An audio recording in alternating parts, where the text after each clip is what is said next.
Good morning students.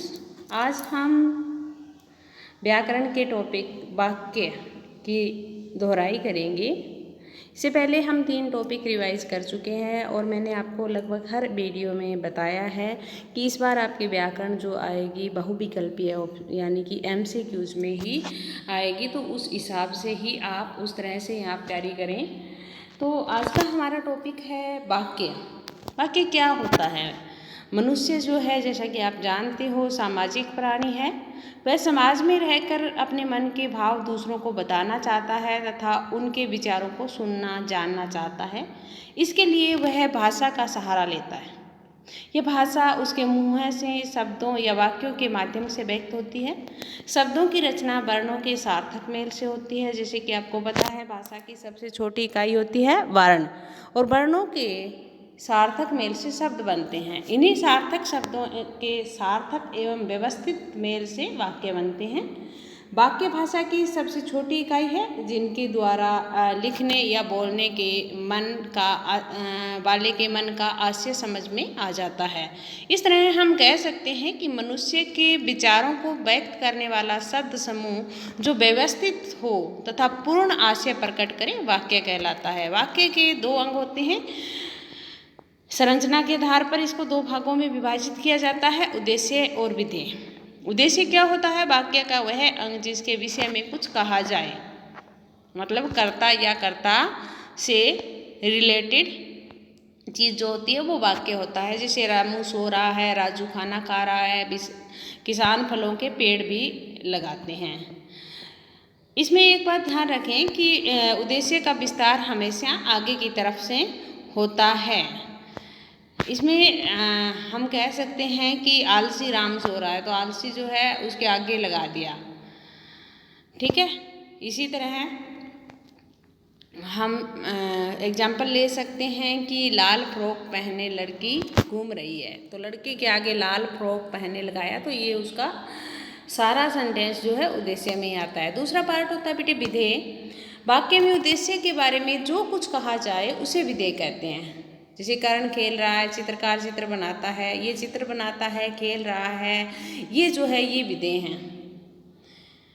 वाक्य के भेद जो हमें मेन टॉपिक है वो करना है। वाक्य के भेद मुख्य रूप से इसको 2 भागों में बांटा गया है, जैसा कि हमने क्लास 9th में भी ये कर लिया था कि रचना के आधार पर और अर्थ के आधार पर। अर्थ के आधार पर वाक्य के 8 भेद होते हैं, जो हम कक्षा 9th में कर चुके हैं। तो कक्षा 10th में हमारे पास जो वाक्य है वो रचना के आधार पर है, और रचना के आधार पर वाक्य के 3 भेद होते हैं: सरल वाक्य, संयुक्त वाक्य और मिश्र वाक्य। तो सबसे पहले हम सरल वाक्य के बारे में पढ़ेंगे।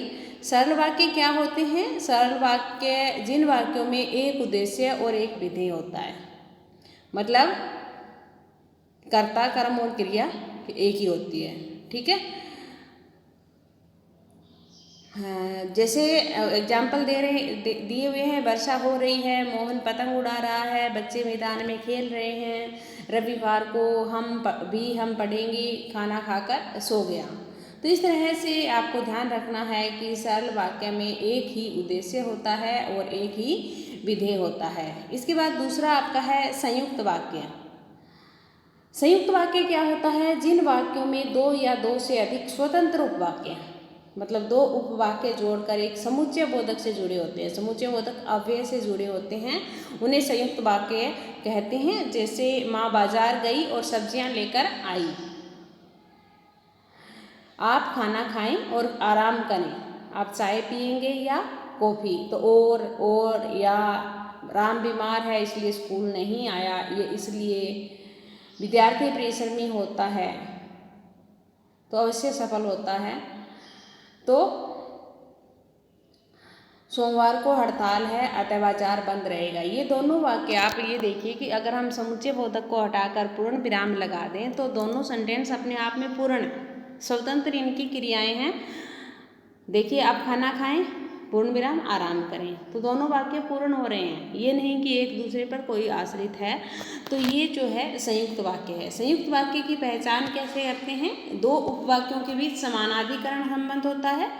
संयुक्त वाक्य में 2 या अधिक मुख्य या स्वतंत्र उपवाक्य होते हैं उपवाक्य होते हुए भी उनमें पूर्ण अर्थ का बोध होता है। मुख्य उपवाक्य अपने पूर्ण अर्थ की अभिव्यक्ति के लिए किसी दूसरे उपवाक्य पर आश्रित नहीं होते, डिपेंडेंट नहीं होते।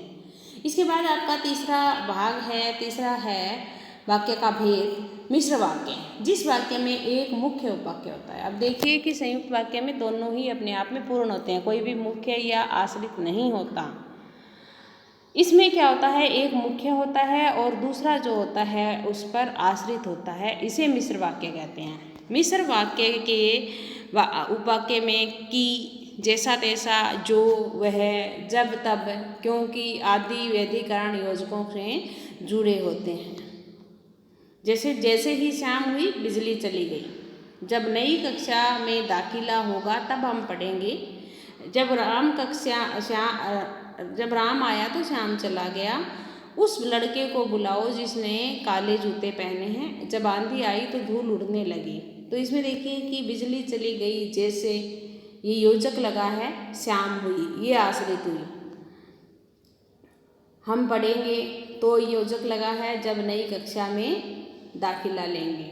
इस तरह से देखिए आश्रित, और इसको श्योर किया, बिल्कुल क्लियर किया हुआ है। तो आप जब इसको नोट्स को ध्यान से पढ़ेंगे तो समझ में अच्छे से आ जाएगा। मिश्रित वाक्य में आश्रित, ये बेटा ध्यान से सुनने वाली बात है, क्योंकि एक क्वेश्चन इससे संबंधित भी पूछा जाता है कि उपवाक्य में आश्रित उपवाक्य कौन सा है, इस वाक्य में आश्रित उपवाक्य कौन सा है, मुख्य उपवाक्य कौन सा है, या ये पूछ सकते हैं कि अंडरलाइन जो वाक्य है वो संज्ञा उपवाक्य है, विशेषण उपवाक्य है, या क्रिया विशेषण उपवाक्य है।